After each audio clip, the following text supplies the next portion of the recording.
Hello everyone. I want to begin a short series which I called Staying Sane in a Mad World.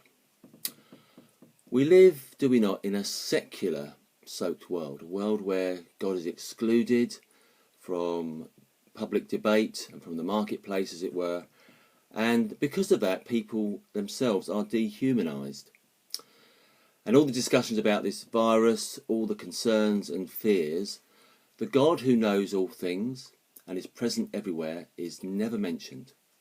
And it's a mad world because of that. So I'm going to have a series looking at particularly at Psalm 139.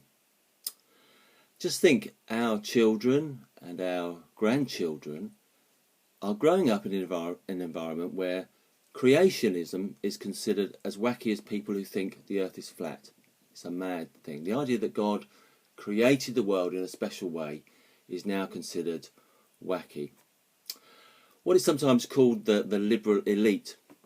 They're so confident in their position they want to impose it on everyone else.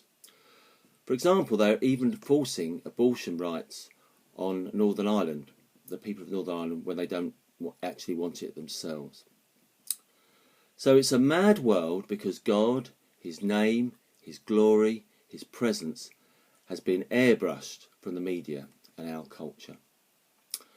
So over the next few sessions, I want to try and redress the balance and look at some passages that put God back in the centre stage and get some sanity back into our living and our thinking.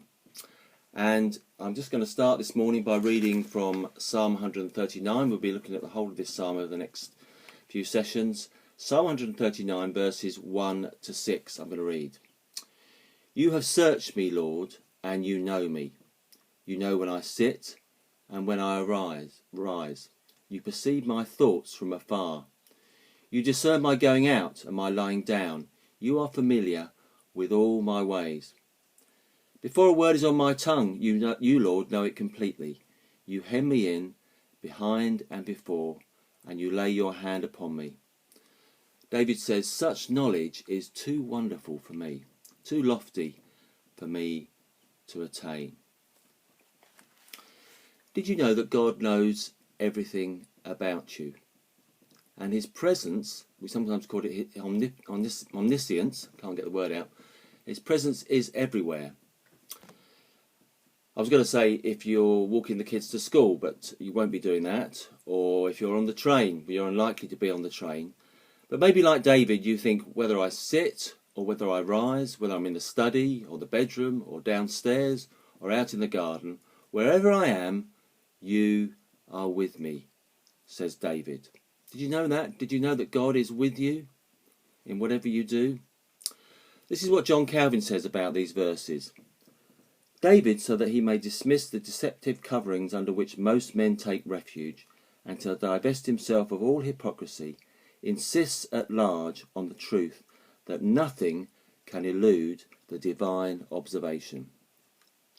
Nothing eludes the divine observation. God sees all things and is present everywhere. God isn't in isolation somewhere, hiding away from this virus. God goes with us wherever we go, and He is with us wherever we are. It blew David's mind. He couldn't get his head around it. Such knowledge is too wonderful for me. So ponder on that this day. Think about that God's presence is everywhere, and we'll develop that theme in the next few sessions.